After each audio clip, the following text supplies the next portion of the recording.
পদ্মাপাড়ের রাজশাহী শহরের খেলাধুলার স্তম্ভ বলা হয় রাজশাহী বিভাগীয় স্টেডিয়ামকে। এই মাঠ থেকে উঠে সেই দেশের ক্রিকেটে প্রতিনিধিত্ব করছেন নাজমুল হোসেন শান্ত, আকবর আলীরা।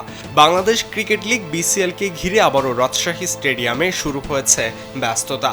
পাখির চোখে স্টেডিয়ামে সৌম্য সরকার, আফিফ হোসেনদের অনুশীলনযজ্ঞ দেখা গিয়েছে কালবেলার ড্রোনে। আগামী 23শে ফেব্রুয়ারি এই মাঠেই মিরাজের দল সাউথ জোনের বিপরীতে লড়াই করবে সেন্ট্রাল জোন।